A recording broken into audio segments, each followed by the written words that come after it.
Hey everybody, welcome back. My name is Abby. I'm with Fitness is Medicine.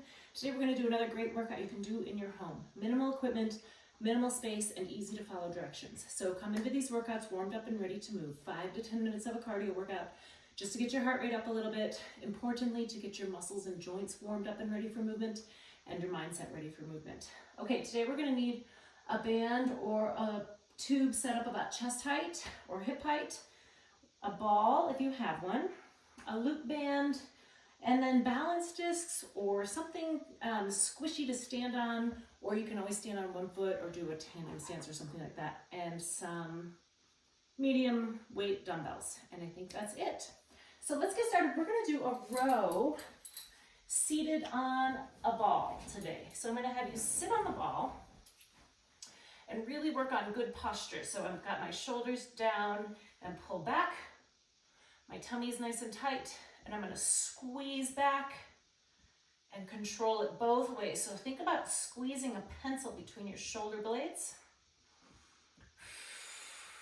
and really control that band on the way back. 6, keep those shoulders down. 7, tummy nice and tight. 8, 9, and 10. All right, good. Remember, you can always double up bands to make them a little harder for, those big muscle groups like rows and lats and things like that.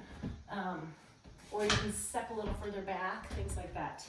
Okay, next we're going to do squats with a tiny little jump at the top. So we're gonna work on a little bit of power. So when you do a squat, you really wanna sit back into your heels. Keep your knees right over your ankles so they don't collapse. You wanna keep them here. We're gonna stand up, hop just a little bit. 1. As you come up from your squat, think about squeezing your glutes. When you think about muscles, it helps bring more muscle fibers to that recruitment. Just a little bit of a jump. 6. And if you can't jump, that's fine. Just stand up and down. 7. 8, 9, and 10. Okay, good. Add a little bit of fun to it. Next, we're going to do march kicks, or actually slow march knee extensions. But regardless, I want you to march and then extend your knee out like that. And so instead of marching and kicking, it's more of a controlled movement. Now, you can do this with your back to the wall, or standing sideways to your kitchen counter or something sturdy. So you're having to stand on one foot a little bit. You get a good knee extension, getting that quad again.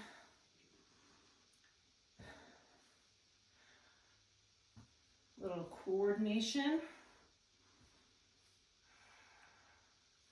Keep breathing, keep those shoulders down, keep good posture. So we still want to look forward when we're doing exercises. It's common to kind of want to look down and see what you're doing, but pull those shoulders back, pull that head, almost like you have a rope pulling through the top of your head towards the ceiling. 2 more.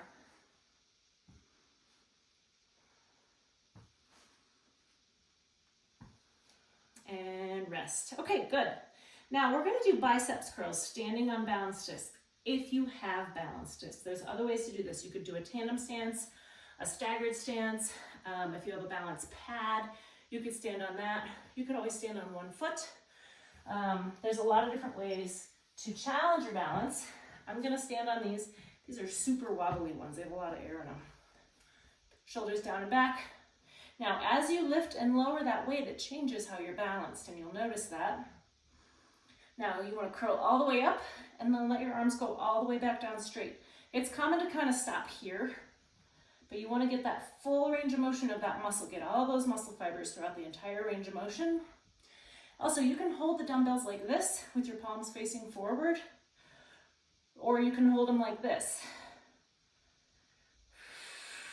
And it works the muscles a little bit differently, but it's not significant. You can hold it whichever way feels better. Sometimes one way hurts a little, like if your elbow hurts or your shoulder hurts. 2 more. Now also, keep your back stable, keep your tummy nice and tight. If you find yourself having to do that with your weights, go down in weight. You don't want to use your back to lift those weights. I'm gonna rack those and get them out of my way.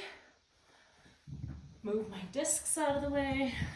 I always want to keep a clear workout area as you move along. Okay, next we're going to grab that loop band. I've got a lighter weight one here. We can continue to do a little bit of balance. Might as well work as many muscle groups as possible. I'm going to stand in tandem stance. We're going to do loop band pull aparts. So you want to hold your shoulders down and back. You're going to pull apart. So you kind of wrap it around the outsides of your hands.